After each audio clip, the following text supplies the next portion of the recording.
সকাল সকাল ঘুমটা ভাঙলেই ঝড় তুফানের আওয়াজে আমি সোজা রান্নাঘরে ঢুকে গেলাম যে আমার মর্নিং ড্রিঙ্কটা বানিয়ে ফেলি। তারপরে ওটা হাতে নিয়ে বারান্দায় দাঁড়িয়ে বৃষ্টি এনজয় করতে করতে খাবো। আর আমার হাজব্যান্ড সকালবেলা এই বৃষ্টির মধ্যেই চলে গেল অফিসে। ও আজকে বাইক নেয়নি, ছাতা নিয়ে গিয়েছে, কারণ বৃষ্টির মধ্যে বাইক চালাবে কিভাবে, আর রেইনকোটও বাড়িতে রেখে এসেছে। একটু খারাপই লাগছিল বেচারার জন্য যে এই বৃষ্টির মধ্যেও ঝড় তুফানের মধ্যে অফিসে গিয়েছে। বাট কি আর করার, this is how life works. আমি এখানে খুবই মজা মজা করে আকাশ দেখছিলাম, কারণ এই ভিউটার জন্য। আজকে মেঘগুলো একদম এভাবে দৌড়াচ্ছিল, তো সুন্দর লাগছিল ওয়েদারটা। এরপরে রুমে চলে আসলাম, রুম গুছিয়ে কাজে লাগবো। আর দেখো আমাদের টেবিলের এখানে আদা, লবঙ্গ, চায়ের কাপ, কত কিছু, সবকিছুই হচ্ছে ঠান্ডার ঘরোয়া টোটকা। তো এগুলো গুছিয়ে আবার কিচেনে চলে আসলাম। আর এখানে আমার হাজব্যান্ড গতকালকে লিচু এনেছিল, আর এই লিচুর 50%ই পচা ছিল। লাইক রাতের বেলা এনেছে, দেখে আনেনি না খেয়ালই করেনি, আল্লাহ জানে। তোমরা অনেকেই বলো যে ভাইয়া বাজার করে না। অ্যাকচুয়ালি ভাইয়া বাজার করতে পারে না, আর করলেও এরকম জিনিস নিয়ে আসে যে ওকে আমি বকা দিই। আসলে যার যার অভ্যাসের ব্যাপার, আর বাজার করাটা হচ্ছে পুরো এক্সপেরিয়েন্সের ব্যাপার। বাড়িতেও আব্বু বাজার করে, এখানে আমার আম্মু বাজার করে, সো আমাদের কারোই বাজার করার অভ্যাস নাই। পচা লিচুগুলো আলাদা করে আমি গুনতেছিলাম যে কয়টা লিচু এরকম নষ্ট হয়েছে। আমি আবার একটু হিসাবী মানুষ, তো সব কিছুইতে আমার হিসাব করার অভ্যাস। আর এখন এক একটা লিচু 4-5 টাকা করে, সো অফকোর্স হিসাব তো করবোই ভাই। এখন এটাকে অনেকেই কিপটামি বলতে পারো, আই ডোন্ট মাইন্ড, যার যার মেন্টালিটি।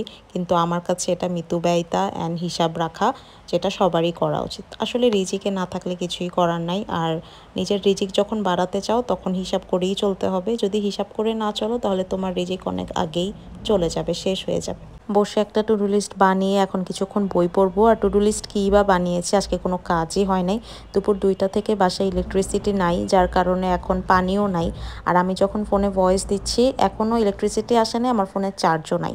এমবি দিয়ে হয়তো আমি ভিডিওটা আপলোড করব, আর জানিও না আপলোড হবে নাকি ভিডিওটা আজকে। কারা কারা আমার মতো এই অবস্থায় এই ভিডিওটা দেখছো যে ফোনে চার্জ নাই, বাসায় ইলেকট্রিসিটি নাই, কমেন্ট করে জানাও। এই বৃষ্টি ঝড় তুফানের মধ্যেও কিন্তু আমাদের পার্সেল ঠিকই ডেলিভারি হচ্ছে। সো এখানে আমি একটু প্রোডাক্ট গুনছিলাম, ইনভেন্টারি সর্ট আউট করতে হবে, পার্সেল করলাম। আর তারপরে ব্রেকফাস্ট বানাতে চলে আসলাম। অনেকেই জানো না আমার স্কিন কেয়ারের পেজের নাম কি। আমার স্কিন কেয়ারের পেজের নাম হচ্ছে হার হ্যাপি স্কিন। ডিসক্রিপশানে অ্যান্ড কমেন্টে অলওয়েজ লিঙ্কটা দেওয়া থাকে, বাট কেউ খেয়াল করো না, আমাকে ইনবক্স করে জিজ্ঞাসা করো, ডেফিনেটলি চেক করবে। আর হ্যাপি স্কিন লিখে সার্চ দিলেই চলে আসবে, আমি পেজের পিকটাও দিয়ে দেবো না এখানে কোথাও। এরপরে আমি একটা পিনাট বাটার চকলেট স্মুদি বানালাম, খুবই ইয়াম্মি এটা, আর খুবই light easy go to breakfast option. তো আমি আজকে একটু লাইট ব্রেকফাস্ট করলাম, কারণ দুপুরবেলা ভেবেছি খিচুড়ি রান্না করব, তাই বৃষ্টি হলেই খিচুড়ি খেতে ইচ্ছা করে, সাথে গরুর মাংস, ডিম ভুনা, ভর্তা, অনেক কিছুই খেতে ইচ্ছা করে। কিন্তু ফ্রিজে ভর্তা করার মতো এরকম কোনো ইনগ্রেডিয়েন্ট ছিল না, যা ছিল ভাবলাম তাই দিয়ে খিচুড়ির প্রিপারেশন নেই। প্রেশার কুকারে মাংস নিয়েছি, সব মশলা টশলা দিয়ে মাখিয়ে প্রেশার কুকারে মাংসটা আজকে বসিয়ে দিব। যখন আমার ধৈর্য থাকে তখন আমি হচ্ছে মশলা কষিয়ে মাংস দিয়ে তারপর আস্তে আস্তে চুলায় রান্না করি। আর যেদিন ধৈর্য থাকে না সেদিন এরকম সব কিছু একসাথে মাখিয়ে বসিয়ে দিই। একটু ঝাল ঝাল করে আজকে গরুর মাংসটা রান্না করব। যদিও আমি ঝাল খেতে পারি না, কিন্তু খিচুড়ির সাথে ঝাল মাংসটা অনেক ভালো লাগে। একদম অল্প একটু হাতে ধোয়া পানি দিয়ে দিয়েছি। আর এখানে কিছু ডিম সিদ্ধ করে নিয়েছি, ডিম ভুনা করব।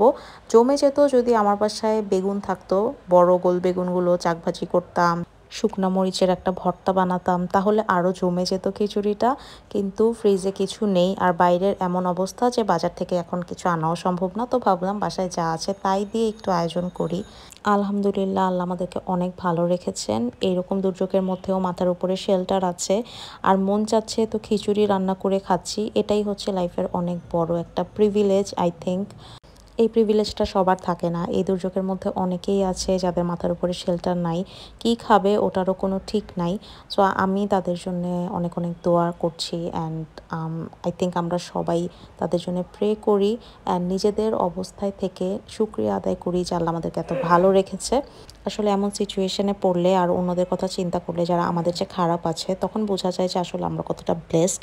আমরা কিন্তু সবসময় ভালোটার সাথেই নিজের সিচুয়েশন কম্পেয়ার করি, কখনো যারা খারাপ আছে তাদেরটার সাথে কম্পেয়ার করে দেখি না যে আমরা অনেক ব্লেসড, আমরা অনেক ভালো আছি আলহামদুলিল্লাহ।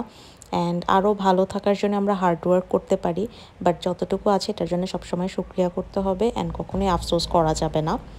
যাই হোক, এখানে আমি খিচুড়িটাও রান্না করে নিচ্ছি। একদমই হাফ কাপ চাল, হাফ কাপ ডাল, টোটাল 1 কাপ দিয়ে আমি অল্প একটু খিচুড়ি করছি।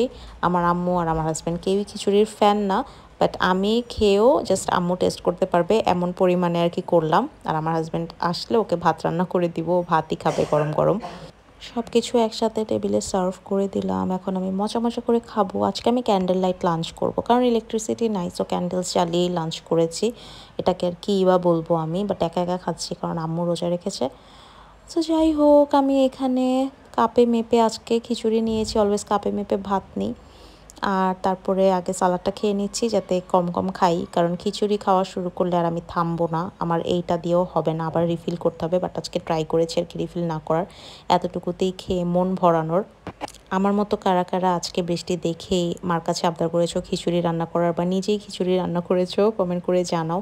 গরুর মাংস দিয়ে খিচুড়িটা আজকে খেতে অনেক মজা লেগেছে। খিচুড়ি খাওয়ার পরে আমি একটু ডেজার্টও খেলাম, আইসক্রিম, কেক অ্যান্ড চকোচিপ দিয়ে। That was it for today's blog. Goodbye, take care.